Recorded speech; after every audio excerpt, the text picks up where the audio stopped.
Guys, I never expected this when I went into labor in Poland.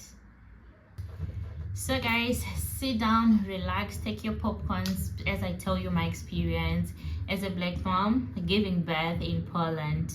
You need to know all the details, what I went through, the healthcare system, how they treat you as a black person, and also in the delivery room, how my experience was. Hi guys, welcome back to our channel. We are really grateful. We only started this channel like 6 days ago, but we already see we have like more than 30 subscribers, which is really huge. Thank you guys for subscribing to our channel, and we'll be coming more with like more videos. So today I decided to do a sit-down video talking about my birth experience in Poland as a foreigner. I thought this would actually help other people who are in Poland, other people who are going to be mommies, or just people who just want to know how it is when you're giving birth in Poland as a foreigner. I just describe how I felt, you know, during the whole pregnancy process until I gave birth, how it was for me.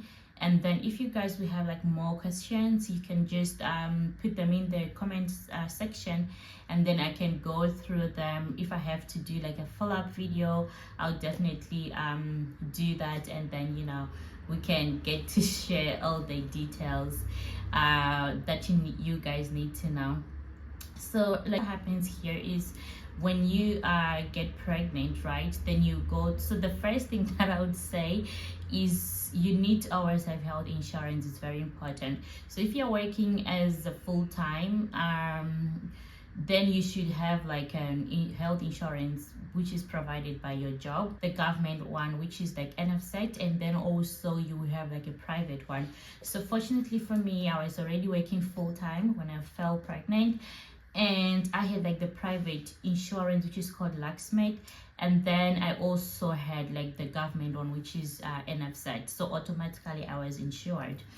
But if you do not have, like, if you're not working, if it happens that you're a student and you don't have the government insurance, then you should actually have to go to the NFZ offices, and then you buy your insurance. They'll help you the process. If your insurance, I think there is also like a discount for students, and then so you just have to go and pay per month your insurance, so that when you give birth, you know, it will be like a smooth process. So what I did, so after doing the home test, I went to the hospital so that they can take the blood test to actually confirm that I'm pregnant, right?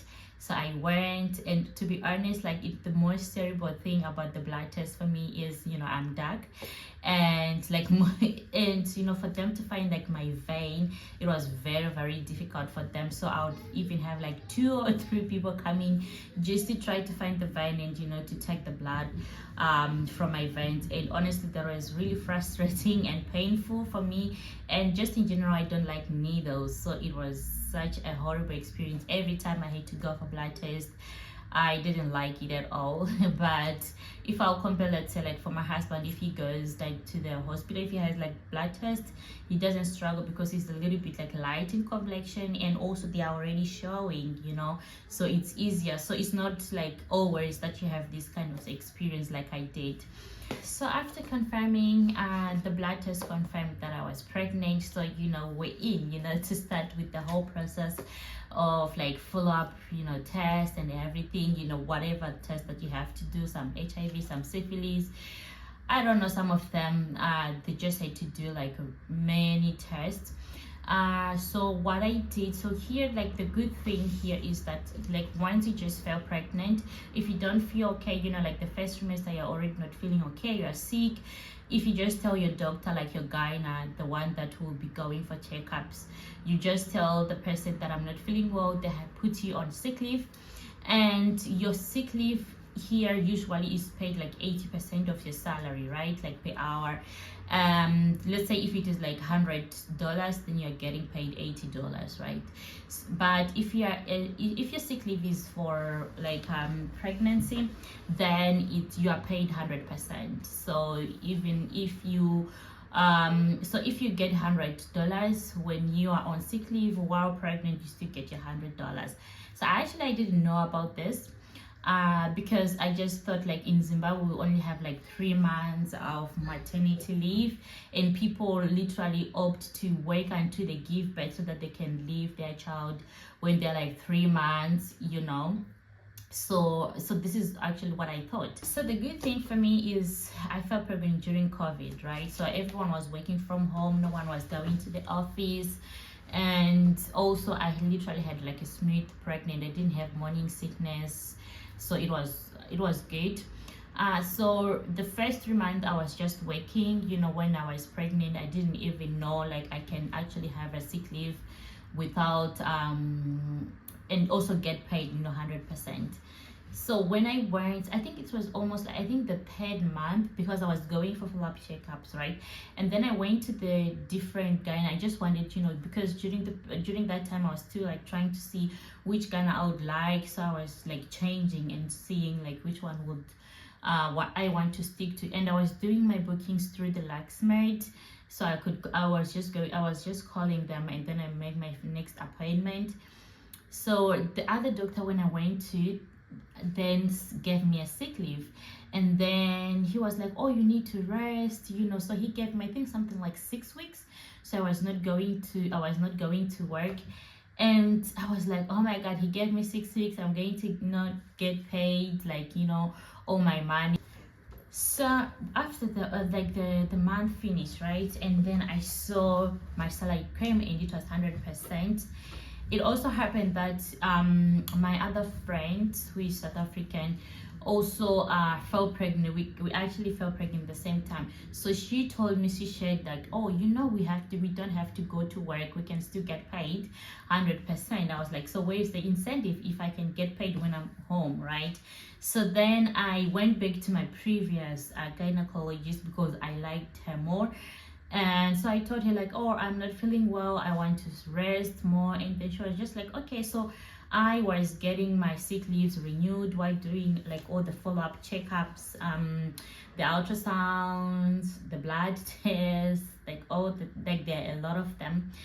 And so it was like until 9 months. So I was still getting my full salary until 9 months. And then after that, when I gave birth, then when you give birth, actually that's when you will get paid like 80%. And the 80% you get it like from the day you give birth going forward until your child turns 1 year. So maternity leave here, it is actually divided into 2. So we have maternity, and then after that we have parental. So as a mom, right, you can take until a certain time, maybe until 6 months, and then your husband can also take from 6 months until the full year. So you can actually decide if you want to do it that way with your partner, or if you wanted to take like the whole maternity as a mom. So for me, I had to take the whole 1 year, and then my husband did not take it, but he had like 2 weeks, because they also have like 2 weeks of parental leave that they get, like 14 days. So later on he took them like later on after I finished like my maternity. So let's talk about like choosing your gyna, right? I since I had locksmith, so I could like, you know, go and like in the portal, because there is like a portal or an application, you can choose the doctor you want, and you know, just go through them. So what I did was going to one and then going to another one, just trying to check which one I would like, and then I later on decided which one I would want to stick with. And then so what you do is you'll be given like a book, right, where you will have like to put all your test results, everything. You have to keep all your blood tests, because when you're giving birth you need to go with this you need to go with them, so that you know they know if you have any risks of anything. They need to know everything when you're giving birth. So throughout the 9 months it was pretty smooth. I liked my gyna, everything was okay. We did all the tests, all the follow-up, the ultrasounds. It was really perfect. So I asked it because like in I used to know like in Zimbabwe you have to go to hospital, and like we call it like kunonyoresa, right? So that the hospital, you already choose the hospital you want to give birth in, and you have to do your follow-up checks in that specific hospital, right? So I thought that's the same that we have to do here. But actually here it really doesn't matter. It didn't really matter because I was doing my checkups in Laxmed, but then when I was giving birth, I was going to the public hospital, and it's actually like they're like really good when your water breaks, or like when you just feel like, you know, it's labor time, you just call an ambulance, they'll take you to the nearest hospital, and then, you know, you get like assisted there. So I was going through, so for me what I did is there was a specific hospital that I liked with my friend as well from South Africa, right? Because we just loved it, you know, and everyone was recommending it, not because the rest they are not okay, because I know my other moms who gave birth in different hospitals that I did, and they actually still had like a good experience. So I knew like one hospital that I wanted to go, and I knew that when it was time I wanted to go to that place. So what I did, so when the day came, right, and then, you know, feeling the contractions and everything, I called the ambulance, and then so the ambulance came, and then they took me. Did I go with a bag? No, I didn't go with a bag. I just went alone. And then because what happened is the previous day we had gone, and then they were like, you are fine, you know, like they were just like early contractions, and still there was no like dilation, so they like send us back home, right? So the next day we're just like, there's no need to go with everything, and I'll just call the ambulance and we'll go. So I took the ambulance, and then I went. Then when I had the checkup, so when I took the ambulance, I told them that I want to go to the exhalation, right? That's what I told them. And then they took me there, and then I arrived and said, okay, so you have to wait to get checked, and then, you know, we can see if everything is fine. And then when I get checked, then the doctor said that I was now like 5 millimeters dilated. So he was like, oh, so we can keep you here, and then we see the progress, right? How is it going? So I think I arrived there around, I don't know, like 2 or maybe 1 p.m. And then I was there until 5, and then there was progress. So they was like, okay, so we are going to keep you here. So they said that we are going to keep you here, and so that's when I told like my husband and my sister that okay, they are going to keep me here, so bring like the hospital bag, like all the stuff that I needed, right? So the funny part is, so I was asking, so, you know, like during your birth you already like kind of like have a birth plan, what you want, how would you want to give birth and all, right? But, you know, sometimes things just go the other way. So for me, I wanted to give like birth like naturally, without any like medication, like epidural or something that will like make me feel less pain. So I didn't want that. So when the nurse came, she was like, oh, so all the rooms where you like, all the labor rooms are actually full, where you can have like the epidural or anything, but the other rooms where you have like natural bed, they are actually free. So you can, if you want, then you can go there, or you have to wait until we have a free labor room. And then I was like, oh, I actually don't want to do any epidural. I don't want any enhancement. What? So I want to go to the natural labor room. So I would try to put like the videos of how it looked like the room. It was like so big. It had like a bathtub, like a shower, and then these like bouncing balls, and then there was like a cot bed for the baby, then there was a bed for the mom, and yeah, I think that's all. So they said, okay, so if you want like, you know, to go with the natural way, so let's go.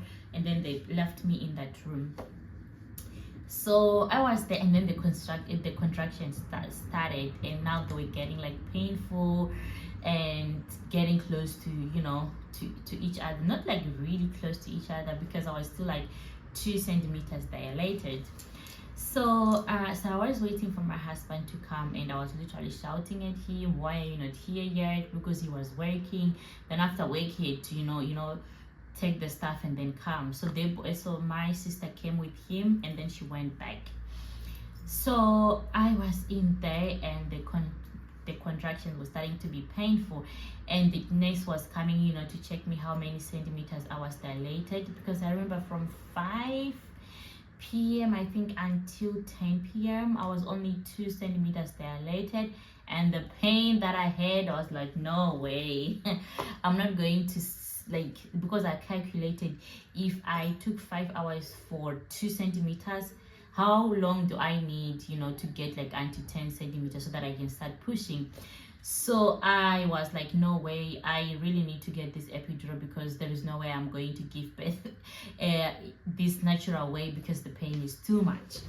So when the nurse came like back again, I was like, so you know, like the reason why I didn't want to have like an epidural was because of, you know, how you see things on the internet. They're like, oh, in your spine you might be paralyzed, like so many things, side effects, which is true, you know, like there are side effects, or it could go wrong. But when you're in that pain, you would never think about anything going wrong. So I said, I don't want to be in this room anymore. Please, can you move me to the other like labor rooms, if there is any room which is free right now.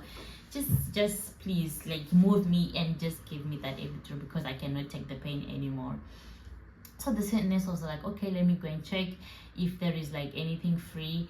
And then she came back, she was like, oh, lucky enough, we have one labor room free, so we can transfer you to that room. I was like, perfect. So we went to the labor room. So you have like your own labor room. There is also like a tub, a toilet, then the bed, this one which is like foldable, however, and what else, okay, and then also like the monitors where they put like a belt on your stomach, and they are monitoring like the baby heart rate and if just everything is okay. So so then I was moved to the other labor room. My husband was still not there, and later on he came. So as soon as he came, so they said, also now we are waiting for the anesthesia, the person who is going to come and like put the epidural, you know, in your spine, so that, you know, you don't feel the pain of the contractions anymore. So since my husband was already like in the room, so the anesthesia asked him like to leave the room. Oh my god. They asked him to leave the room so that, you know, I can get this injection. And then so the anesthesia asked me to be like this, you know, like so that you bend more, so that maybe your back is like more outward. And then he told me not to move. And this is the time when I had like contractions coming, so I was like, oh, how do I not move but you know, thank God, like everything just went smooth. So he just like, you know, injected me. And because I remember when my husband came, I think he was just there like for 5 minutes before the anesthesia came. He was also saying, where is this doctor who can, you know, just inject you, because those 5 minutes were just too much for him. The way I was screaming and the pain I was in with these contractions, it was really too much, that it was also scaring him. And he just wanted like, oh, if we can really have this doctor to come to make it disappear, it would be great. So he went outside, and honestly, I think for me it just took like 2 minutes or 3 minutes, maximum 5 minutes. It had already kicked in. I'm also thinking like the other reason it was like very fast, during that time I was not drinking alcohol at all, so maybe it kicked in fast, because yeah, it was I remember that when my husband came back in the room, I was already good. I was laughing. I made some tea for me. We were already talking, you know, having nice conversations. And also it kind of like sped up the dilation process of the centimeters, you know, because I remember I don't actually remember, maybe around like 11 or so, maybe around 12. To be honest, I would be lying, but it sped the process, that because I gave birth around 3 a.m. and I think I had gotten the epidural maybe less than 3 or 4 hours. I don't remember, but it was fast, because I remember when I left the normal delivery rooms, it was already after 10. So from, let's say, 10 until 3 p.m, and also waiting for the anesthesia, so I don't remember how much time it could take, but it also, like, the centimeters were literally like moving fast, and also I was not feeling in the pain at all, like how, so it was like just like heaven. So I asked them, like, okay, so if it finishes, right, if this dose you gave me finishes, will you be able to give me another one? And they said, yes, we can give you another one. I was like, okay, perfect, so there is no more pain for me. So this process is about to get smooth. So I was now 9 centimeters, and when I was now 9 centimeters, the epidural dose finished, and I was back into the pain. This time it was even more painful, because it's now they are all close together and you're about to push the baby. So I was like, okay, it's finished now, I can feel the pain, please can I have the other dose? And they said, oh, like, the stage you are now, we cannot give you another dose because it might harm the baby. You're almost like, about time to push. Oh my goodness, the way I shouted. I was like, you told me you're going to give me another dose, so what do you mean you cannot give me another one? You need to give me. And they said, no, we cannot give you, it's now like not good. So now I was in pain, and they said, okay, we have just to wait a little bit for you to reach 10 centimeters, so you just have to wait a little bit. And they told me, also go on this, like, this the ball, and then try to bounce yourself, you feel better. It was not working. It does not work at all. And they tried to say, oh, go maybe to bath or something. It was not working. Nothing works for that kind of pain. And then I felt like I wanted to pee, and then I went to the toilet. I couldn't even like sit on the toilet seat. It was pain. I was in pain, guys. My husband was holding my hand. The midwives, were helping. So I had 2 of them, and they were coming to check in, and then also when I was now like in pain, they were all together. They were in the room at the same time, because I was almost about to push. So they were trying, to convince me, you are strong, you can do it. And I was just in pain. I was like, you don't even understand the kind of the kind of pain I am in. So they were like, okay, so now we can start pushing.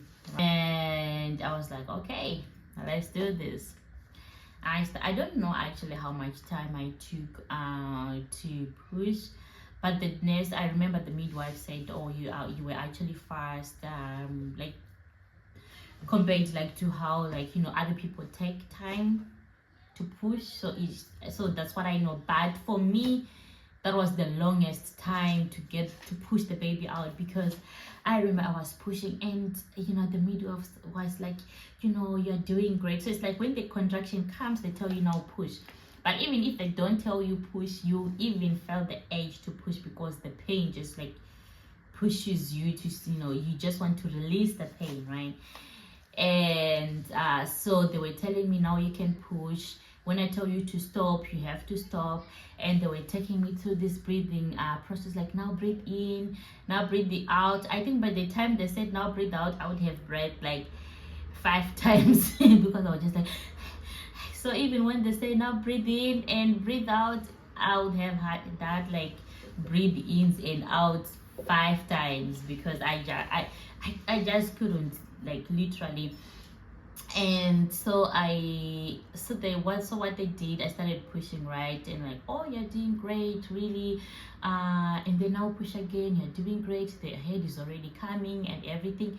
So I was tired. I was really tired. I was like, oh, this baby doesn't want to come, guys. I was literally shouting at these nurses, and I really appreciate them, because they were so patient.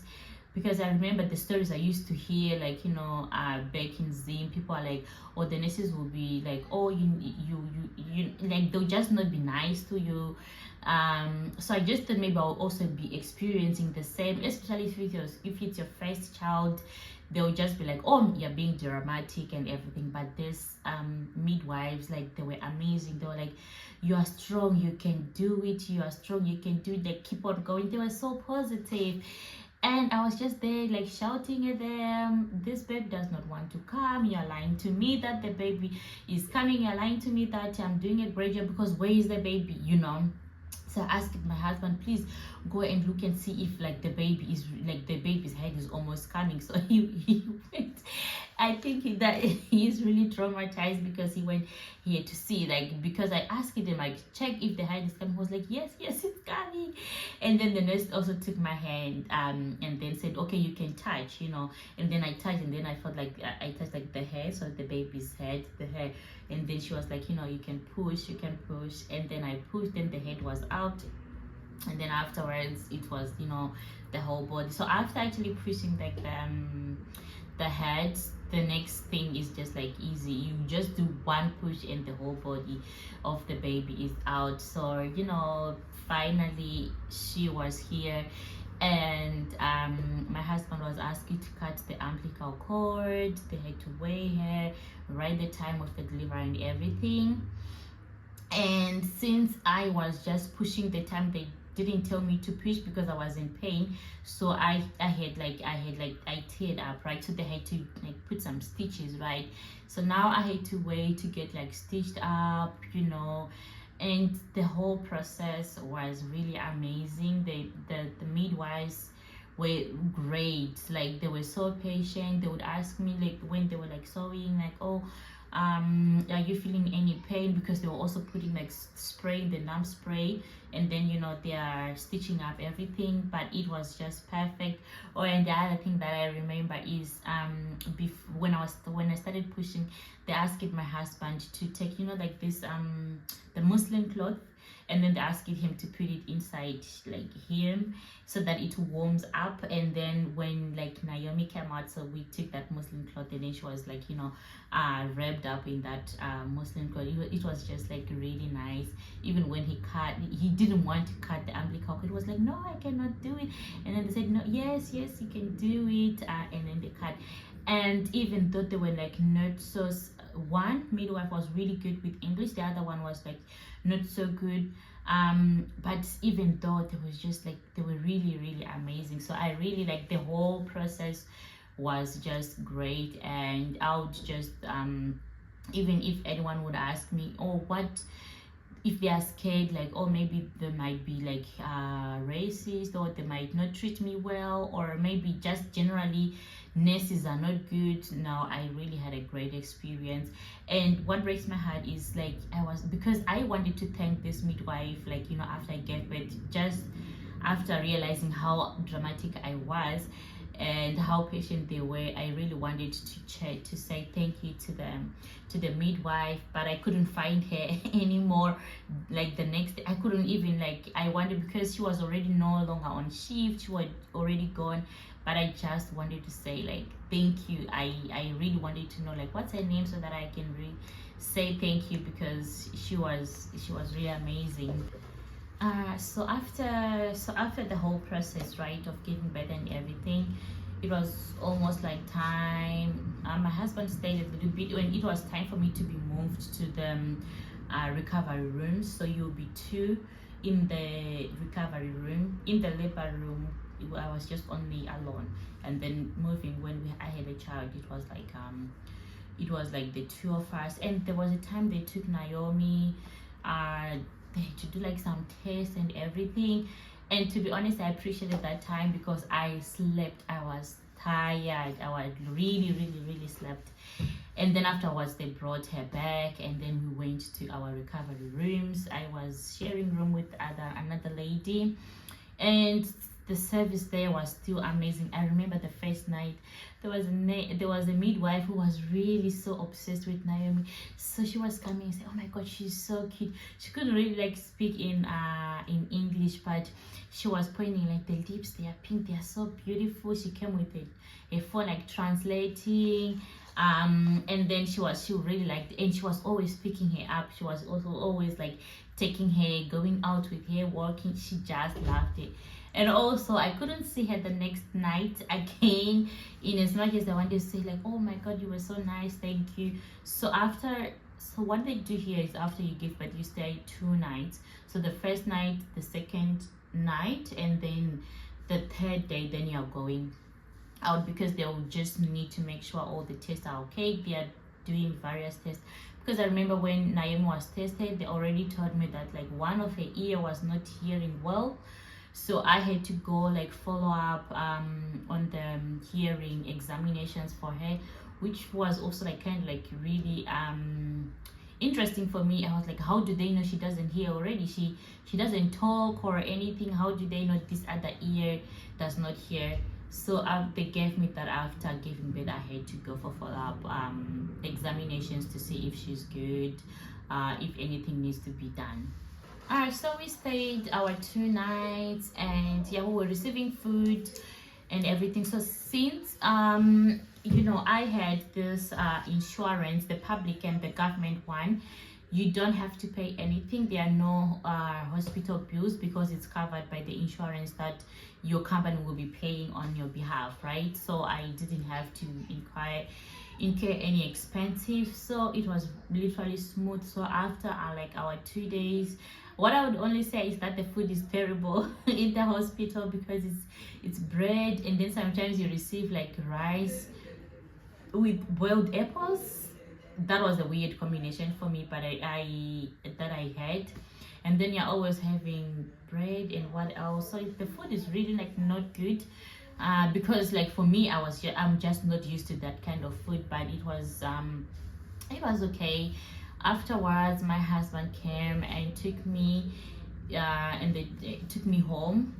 So also like they give you like a book, you know, where you will be now that you'll be using for your baby vaccination. So before you go home, what they do as well is the midwife will come and ask you like, what's your address, and then they'll recommend which the kids hospital you can go for vaccinations and, you know, follow up of like, you know, the child.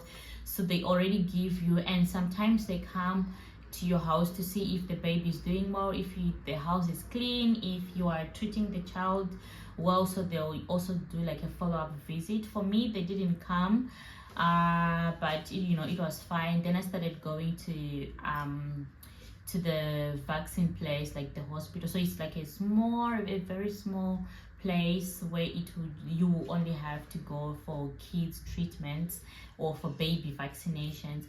So basically that was like my birth experience, just like, because here I was just talking about giving birth in the hospital. Do they treat you nice? How did I feel? How was it? The service. So for me, the service was amazing. The midwives were just heavenly sent, you know. They were very patient. The technology is also like top tier. Everything is perfect. They are always, because they can literally, if they're in the reception, they're able to see if like your child is fine. So they can sometimes come in and, you know, just check that, or maybe they had, because for me, I remember Naomi's heart rate was also dropping and she was getting tired, so they had to come also in my room and, you know, give me maybe some drip, and also just, you know, making sure that everything is fine. So they are constantly monitoring you, that the risks of anything going bad, they are very, very minimum. They are really good midwives and doctors there. So yeah, that was my experience. I've also asked my friends and also other people who also delivered here, and they pretty had much the same experience. I also have like a little sister who also gave birth here, and she also had an amazing experience. So don't be scared if you're in Poland. If you want to give birth, the service is amazing. Let me know if you have any questions that you want to ask around this giving birth in Poland, or if you have any questions or anything that you want to know, guys, because there's so much about the childcare, like after you give birth, the whole process. You know, there are many things. How do you apply for the residence card? Like, there's so many topics to talk about, but let me know, guys, what you would want to know. And thank you so much for watching. See you next time in our next vlog. So don't forget to subscribe, comment, and share. Thank you so much, guys.